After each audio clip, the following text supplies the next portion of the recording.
Today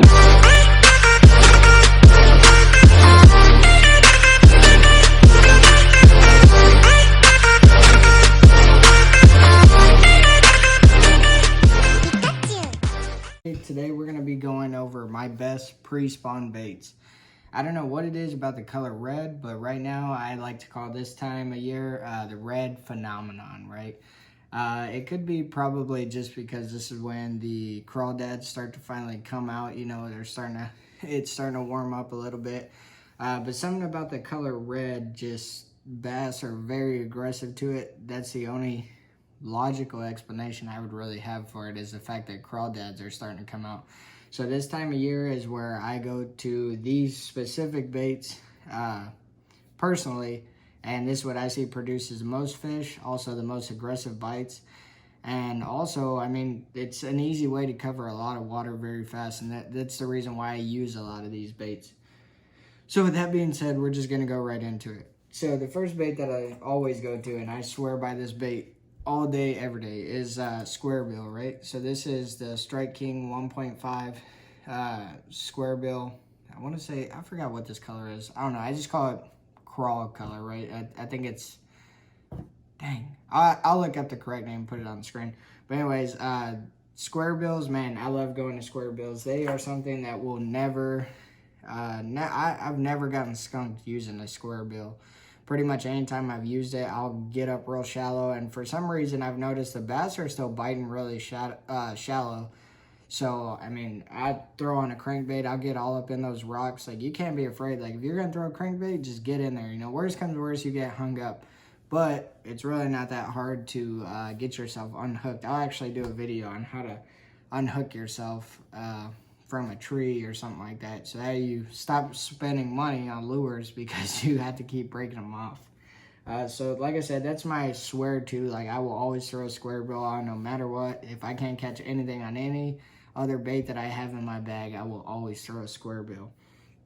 The action on them are really amazing. I think it's that tight wobble, and also just, you know, getting down on those rocks where all the crawdads are. You know, the bass are starting to feed more on the crawdads and not so much on the shad, because the shad are going to start dying off here soon. So maybe that's what it is, that the red works so good.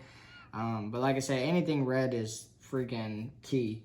The next thing I like to throw on is, of course, the good old lipless. This is kind of like a reddish orange. This is just a Bass Pro Shop brand. Like I said, I love lipless as well. The rattles in them, that's, you know, that's the biggest attractor for bass right now, is anything with movement, noise. Pretty much, like I said, I mean, all these baits are going to be pretty much red except for a few. I don't really throw a lot of finesse baits. I like to throw more lipless and square bills, because you can cover a lot more water faster until you find where they are. Then once we find more or less where we're getting more bites at, then I'll start throwing something a little more finesse.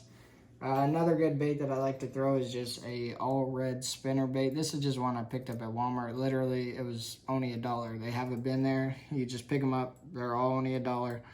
But like I say, anything red is key.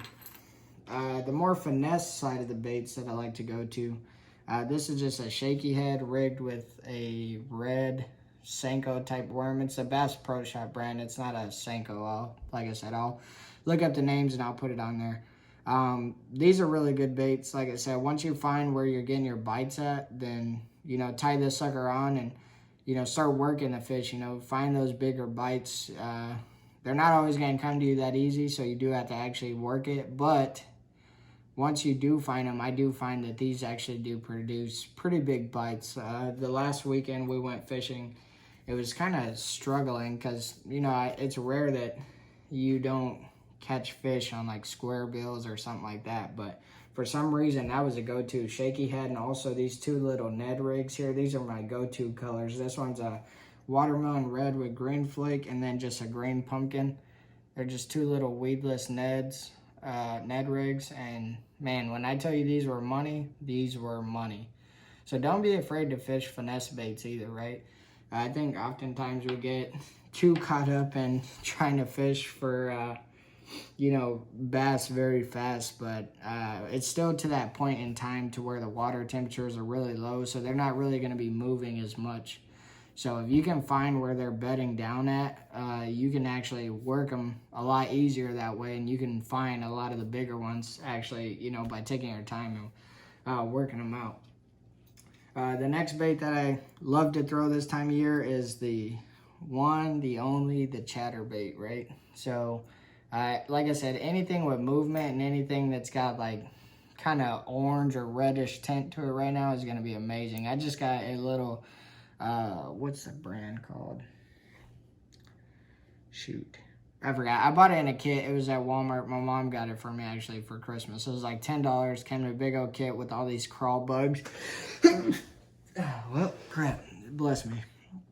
Anyways, so like I said, I got that and I just threw it on as a trailer. But chatterbaits, you can throw just about any color. I think it's just the movement of the actual chatterbait itself that gets the fish attracted to it. And I mean, anything you throw, any kind of reaction bait that you throw, especially a jerk bait. I don't have one yet, but I'm gonna go pick one up this weekend. Probably just any crawl color, or maybe even like a minnow colored jerk bait. Anything with very strong movement in it is probably going to be your go-to if you're trying to find them quick and you're trying to get on them fast. I mean, that's the best thing I would say to go to, is anything with a very strong reaction to it, right? Like I said, more on the finesse side, and pretty much the last bait I have is just actually a little jig head. I think this is a 3/8 ounce jig, and it just has a little black and red flake crawl on it. But like I said, once you work into those tighter spots and you start seeing them, you know, biting more, don't be afraid to just tie on a finesse, you know, and it might take you a little longer to hook up on bites, but the quality of the fish that you get from those bites will be a lot better. I mean, not knocking anything on catching dinks, right? Because we all have been there, done that, and hey, sometimes you just gotta catch that first fish, right? Get the skunk out of the boat. But these are just my own personal favorites. I'm gonna be fishing with all these actually this weekend, so I'll make sure that I in that video I show you guys which ones I'm using, and so that you guys could be the judge of it. Right now, I'm not saying this works everywhere. This is just what I know to me works the best, and hopefully you guys can try it, and I hope that it works for you guys as well. Like I said, I'll do a more in-depth video on them. I can do a underwater video of how they actually react under the water, because I know that's one thing that I think a lot of people don't really understand, is that, yeah, I could sit here and tell you all day, use this bait, use this bait, use this bait, but why did I use that bait, right? Like, and I think that that's a beneficial factor for you guys, is because you can actually see why I use it, how it looks in the water, what would make a fish be attracted to it, you know, and stuff like that. So like I said, I will do an underwater video testing of all these. I just didn't want to, you know, do too much all in one video. So I'll make sure that I do put that in this video, or in the next video, sorry, whenever it comes out. But these are just my go-tos. Like I said, you guys should try them out, see if they work for you. I know that we will be getting ready to hopefully get on some pretty big bass this weekend. We got a pretty cool event coming up here in Louisiana that I will let you guys know more about as soon as it gets closer, because let's just say if we do it and we do very good in this event, there's going to be some epic prizes that come along with it, right?